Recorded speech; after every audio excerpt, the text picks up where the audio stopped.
And Bree already jumped into a handful of our general reminders. So we thought that we would just put them on the screen for everybody to be able to see. Number one is sometimes it's most helpful to adjust your screen to speaker view. If you wanted to view the transcript, you can click closed caption along with your features or your options today. And then, as she mentioned, submit those questions using the Q&A box. That will allow us to respond to you directly. But as always, if there is a personal concern that you might not want shared with the whole world, feel free to just email us at housing@uiowa.edu. Just don't forget to include the name and, if you have it, the university ID number of the student that you are writing on behalf of. So without further ado, let's jump on in tonight. So welcome to University Housing and Dining. As I mentioned, I'm Virginia, and I happen to work with the team of folks that supports the application and assignment process behind the scenes. I'm joined this evening by a number of my colleagues throughout the Housing and Dining team who can answer questions. And together, we create environments and opportunities that support student academic success and personal growth. And we do this for over 6,600 Hawkeyes spread throughout 10 residence halls. They eat in 3 of our marketplaces, and they also work there, which we'll talk to you about later. And we have 14 retail dining locations. So lots of fun opportunities for engagement with your Hawkeye coming in this fall. I wanted to share a quick note with you all about communication. I mentioned earlier the opportunity to be able to write to us. And we always love communication directly with students whenever possible. We will always email students at their @uiowa.edu email address, but we know that over the summer, they're just transitioning to campus. So by default, we are also going to send a message to their personal account, which should be helpful. As a family member, you can be clued into some of our general announcements and process reminders. And so that would be something like tomorrow. We are going to remind a good batch of our new Hawkeyes that, hey, your housing contracts are becoming legally binding later this week. And so we're sending a partner message out to the families. Part of the reason that we send specific communication to the students and broader communication out to families to keep them abreast of things, but not all the specifics, is because we want to help your student transition to life independently. And at the end of the day, there's really no guest account for managing roommate relationships. That is going to be up to your Hawkeye, and most times just one other student. Occasionally there are 2 other students. And so in that spirit, we will default to them with communication. If you've got questions about that, feel free to toss them to us, but otherwise let's jump in on a few other pieces. So talking about the contract and assignment process, we had a pretty hefty timeline throughout the summer. And so what you'll see is that in January, our housing application opened. It was a busy, busy day with 2,400 Hawkeyes all applying on the same day, which was really fun for us. May 3rd was their important deadline to apply online in order to participate in online room selection these past few weeks, and also to apply for a living learning community. However, if they miss the opportunity to try and apply for a living learning community, we want you all to know that they could still add their names to the wait list. So just something to consider, because in May, we offered the opportunity to join a living learning community. And then later on, we also had the priority deadline for disability and medical accommodations. June 2nd through 15th is when we did that online room selection. Last week on June 17th, we emailed students housing contracts if they had selected a room. If they did not pick a room, then our staff is trying to reach out to them otherwise, either with an update that says your assignment is coming, or to follow up and say, hey, you didn't pick a room, what's going on? Those contracts, again, will become legally binding on June 24th at 11:59 p.m. Now, between June 28th and July 12th, online, we will offer the opportunity for students to be able to change their room, to change their meal plan, and to update their loft configurations if they have not done so already. And then on July 14th, We will allow students to log in and select their move-in date and time. And we have a whole nother webinar planned about move-in logistics, but we'll give you a few tidbit of reminders tonight. And then between August 16th and 20th is when new student move-in will occur. So we can't wait to see you all shortly. Now, with this room change process starting quickly, we have a few tips that we want to make sure that you all are aware of. First and foremost, we've got space for every Hawkeye that wants to live with us. It's just a matter of where.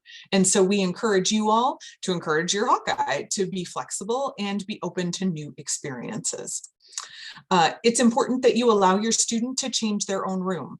The system is live, just like you're picking concert ticket seats or seats on an airline. And so it's important to know that if they make a change, they might not be able to undo it. We encourage them to check the portal often as new spaces might open up as others change their rooms. But I think it's also important to be realistic as well in that, you know, if they're not able to get their desired space, remember that there may be 2 waitlist opportunities ahead of them. We offer one in the month of July. And so that way, if there's an opening that happens over the summer, we'll reach out to them. And then we clear the waitlists and we start them back over in September. And the reason that we do that is because many students over the summer will say, I need a room change, I need a room change. We put them on the wait list. Sounds lovely. They get here, they move in, and then in September, when we're able to offer them a room change, they'll say, actually, I'm really happy where I am. I just wasn't sure what it was going to be like. So that's why we clear out the wait list and really start over again in September. A couple of other pieces to let folks know about then is to talk about what our cost is for the academic year. Hopefully you all as a family have had some conversations with the billing and financial aid office. You watched some great presentations last night from those colleagues.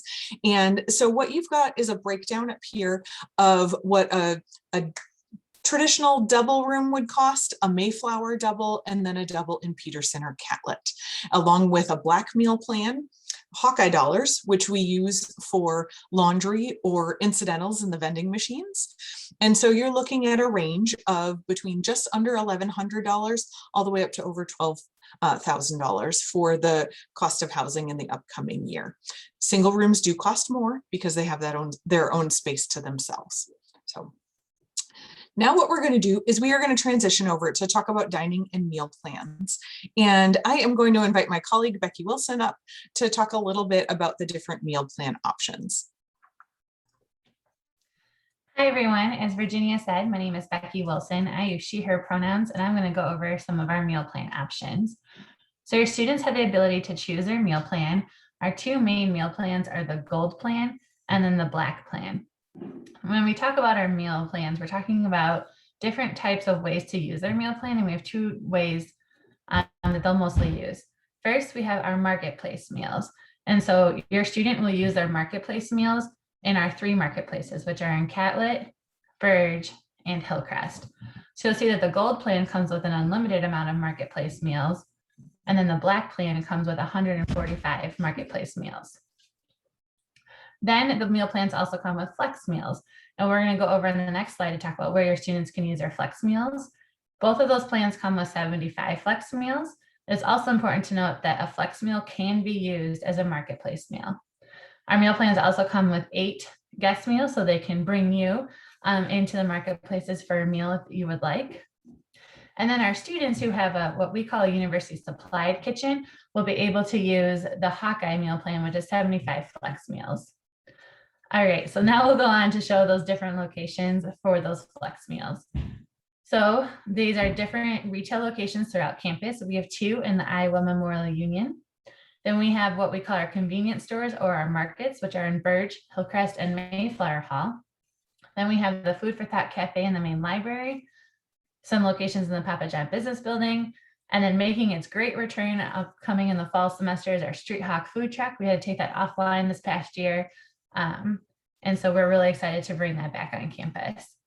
So it's also important to note that when we're talking about the meal plans, if your student is not a breakfast eater, we highly recommend that they consider getting the Black meal plan. But if they do plan on eating breakfast every day, the Gold plan will be the option that they'll want to choose. Also, when you're considering meal plans, you might be thinking about dietary needs. And so all of our marketplaces are open to students that have allergies or special dietary needs. And then on this slide, you'll see some information on how to get in touch with our registered dietitian on staff. She is available to meet with students one-on-one. She can talk to you about navigating our meal plans with your food allergies, how to navigate the marketplaces, making a nutritious plate, and just general education. You do not need to have a dietary need or a meal plan accommodation in order to meet with Laura. And then there's some information there to set up a time to meet with her. All right. So within University Housing and Dining, we are part of the Division of Student Life, and we are the largest employer of students on campus. We highly recommend that students get a job on campus when they join us in the fall. We find that students are much more successful when they have an on-campus job, because we make sure it's a priority to them that they are a student first and an employee second. If you work in the marketplaces, you will, as a student, they get a meal provided with every shift. It's a great opportunity to make friends and get to know different people, some great leadership opportunities. And so we cannot stress enough how much we encourage our students to work for University Dining when they arrive on campus. All right, so next we're going to talk about the area that I work in, which is residence education. And so this is about things when you're living in the residence halls. So when our students arrive on campus, we're going to ask them to learn about our inclusive community statement and expectation. We are so excited that students are choosing to live with us in the residence halls, but we also want them to be aware that by making the choice to live in the halls, they are accepting the responsibility to help us create inclusive communities. So as the slide shares, we believe that it's everyone's responsibility to help us create an inclusive community, which means that everyone is valued, respected, they know that they matter, they have access to resources, and they have a sense of belonging. So your students will go over this information in their first floor meeting with their resident assistant, which I'll talk about in a little bit here. And it's just a really important thing to us. When students arrive on campus, there's lots of different ways that we're going to help them get engaged within the residence halls. As I mentioned earlier, every one of our residence hall floors has a resident assistant, which is a current student, and they are going to facilitate what we call a Hawk Talk a few times each semester with your student. It's a one-on-one conversation with their RA. We're going to do a check-in to see how things are going, talk about resources that will be helpful at this time of year, and also help support them.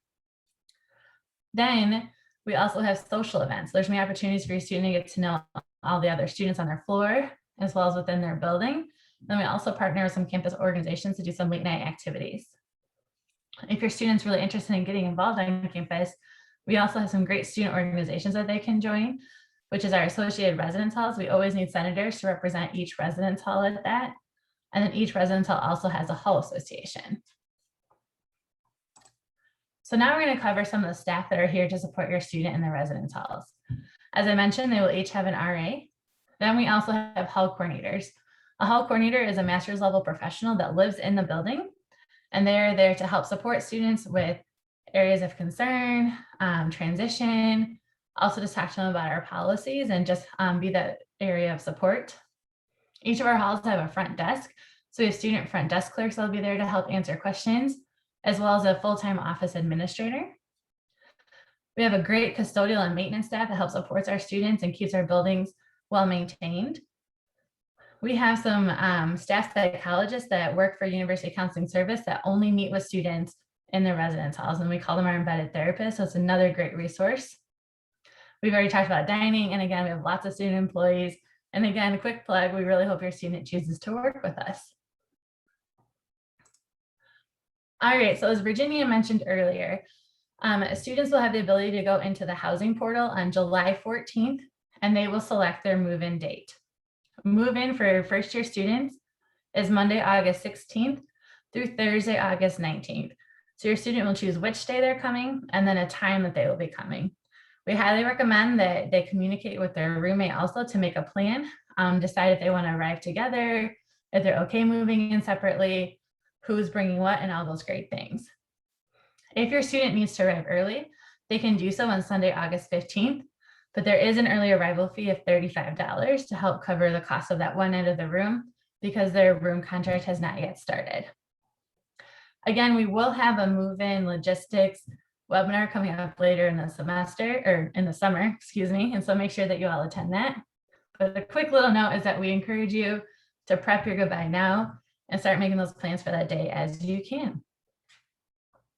So speaking of move-in and things that you need to bring, we want to do a quick plug for some of our fundraisers. As I mentioned, we have an organization called the Associated Residence Halls, which does an organization where you can rent a microchill through a company we partner with called College Products. And what will happen is that those will arrive to campus prior to your students' arrival, and we will place them in your students' room, and then they will return it at the end of the year. It's a really great option because we don't have a way to collect fridges at the end of the year to donate them. And so it's a really great thing if your student does not want to purchase to own a mini fridge. Another program that we have is that you also can purchase linens. All of our beds are twin extra long, so it's really important that you get that correct size of sheets. And this is an option through OCM that you can have delivered to the residence halls. We also have a futon purchase option where it'll arrive to campus. We partner with a company called Bedloft, and those will be brought to the room, but you do have to take that with you at the end of the year. That is not a rental thing. And then again, as a reminder, we do have a partner with GradGuard for renter's insurance, so make sure to talk as a family, and Virginia will cover that more later. And I'm going to pass it back over to Virginia. Yeah. Well, thanks, Becky, for all the overview that you've provided. What we'd like to do now is transition to a handful of recommendations for families. And what we refer to this as is the Hawk Talks Family Edition. We know that you all as a family are going to be going through a transition as your student comes to college. And typically we would send you home on the ride from orientation with a cue card with all of these questions written down. They happen to be on our website, but we're going to run you through a handful of them to start the conversation with you and your Hawkeye about their life on campus right now. An easy conversation starter would be, what are you most excited about living on campus and what are you nervous about? And then followed up with, what do you anticipate it will be like to share a room? We know that the majority of our Hawkeyes are coming in having never shared a room before. So that will be one of the largest transitions that they experience, especially with a non-family member. And so thinking on that same vein, it may be helpful as a parent or as a loved one to be able to say, hey, do you have any habits it might be helpful to let your roommate know about? I often share the story that I learned the hard way that my brother, as an adult, take 4 alarms to get out of bed.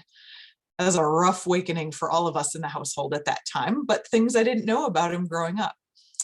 Now, the next question to consider is one where we see that students and families often vary.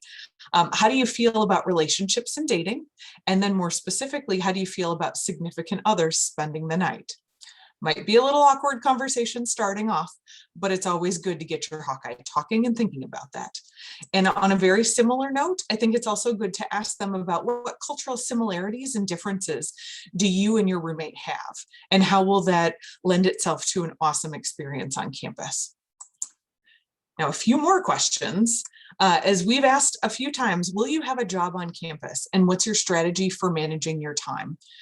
We don't ask this only because we are the largest employer of students, but we ask this because from an educational standpoint, we know that they do better academically when they work even just 5 hours a week.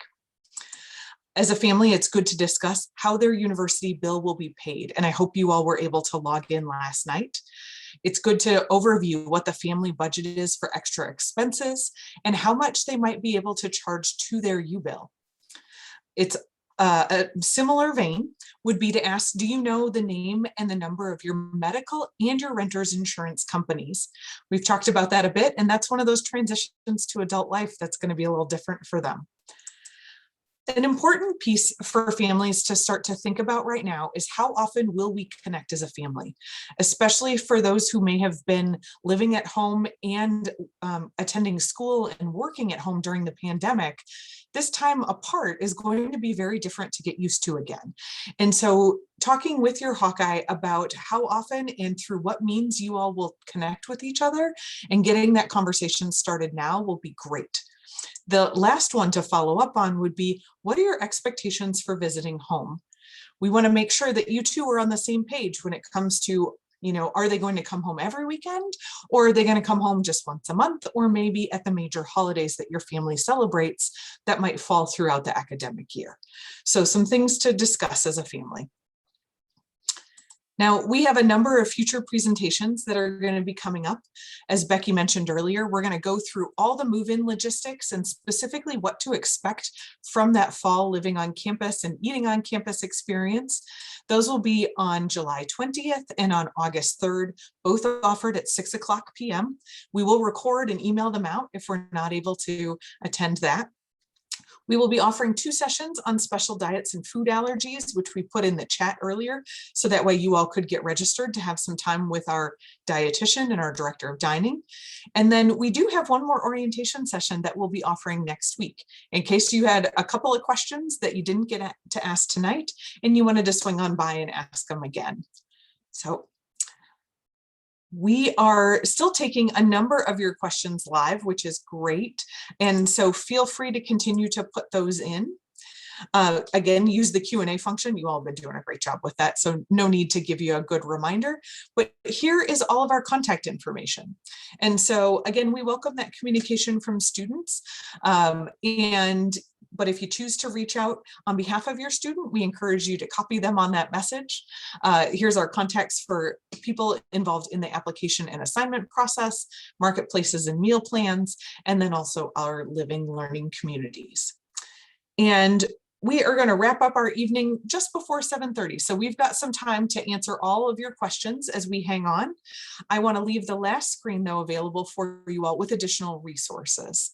So feel free to keep sending those questions on through. Our staff are so excited that you all are going to be joining us on campus this fall. We can't wait to see you and your Hawkeye just in time for move-in this August. So welcome to the family on behalf of University Housing and Dining.